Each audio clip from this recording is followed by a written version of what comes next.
আজকে একটা দারুণ পদ বানাবো, তোমরা দেখতে থাকো। তো আমি অনুশ্রুতি, আমার নতুন একটা ব্লগে তোমাদের সবাইকে স্বাগত। আজ হলো শুক্রবার।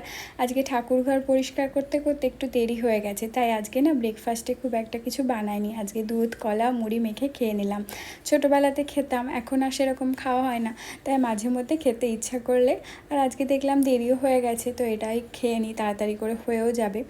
তো এখন রান্নাঘরে চলে এসেছি, রান্নাঘরে রান্না করার জন্য প্রত্যেক দিনের মতো।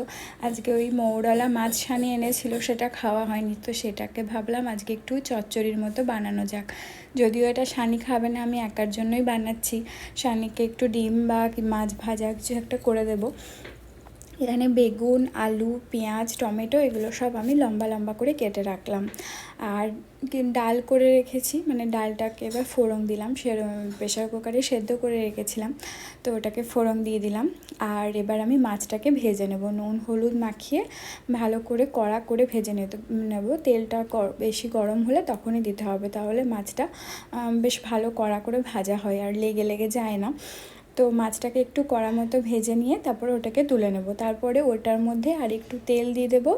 তেলের মধ্যে আমি কালো জিরে ফোড়ন দিয়েছি, আর দিয়েছিলাম কাঁচা লঙ্কা, আর একটু দিয়েছিলাম রসুন কুচি, তারপরে দিলাম পেঁয়াজ কুচি। এবার এগুলোকে একটু কষিয়ে নেওয়ার পর দিয়ে দিলাম আলু।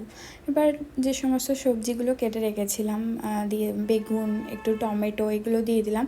আরও দেওয়া যায়, আমি আর কিছু দিইনি সেরকম, আরও সবজি দেওয়া যায়। আর একটুখানি জিরে গুঁড়ো আর একটু লঙ্কা গুঁড়ো দিয়েছি। তারপরে একটু জল দিলাম যাতে একটু মাখা মাখা ব্যাপারটা আসে। একটু শুকনো শুকনো হলে ভালো লাগবে না, সেজন্য জলটা দিলাম যাতে আলুগুলো একটু সেদ্ধ হয়ে যায়।